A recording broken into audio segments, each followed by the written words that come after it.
May 29th. Buttoned. Fancy and plain, small and large, some were shaped like flowers, others sparkling balls. Buttons by the hundreds filled my grandmother's button box. The box was a round tin, oddly stored in a drawer in the bedroom rather than with her sewing machine. Every childhood visit found me lifting the tin lid, gazing at the variety and beauty of the buttons she had collected over the years. My fingers ran through them like sand, and the buttons felt somehow comforting and familiar. When a button was found unattached, it made its way to the tin, and a button vacancy on a garment found a button to attach.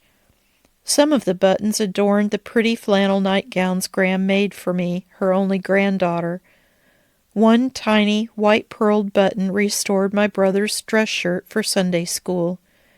Many years later, 2 round, black, beady-looking buttons fit perfectly as eyes for the stuffed animal I made for my soon-to-be husband. The buttons were useful whether plain or beautiful. Ultimately, they were buttons after all. God made each of us to serve a purpose in His kingdom, a role to play in His plan for this world. Some, like the buttons, seem plain and rather nondescript, quietly going about God's business in the background.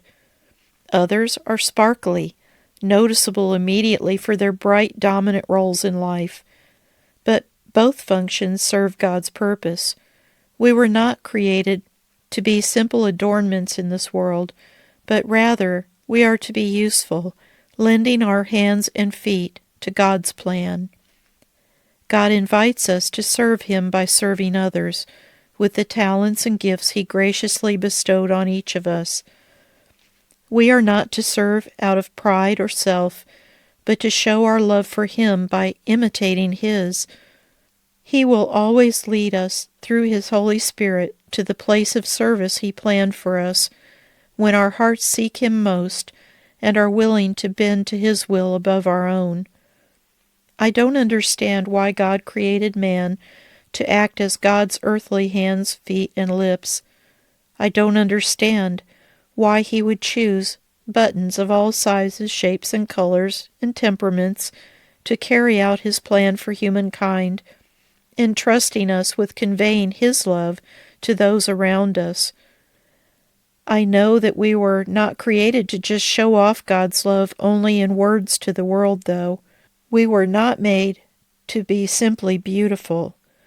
We are made in His image to be His messengers and real helpers after all.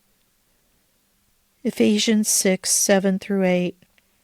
Serve wholeheartedly, as if you were serving the Lord, not men, because you know that the Lord will reward everyone for whatever good he does, whether he is slave or free.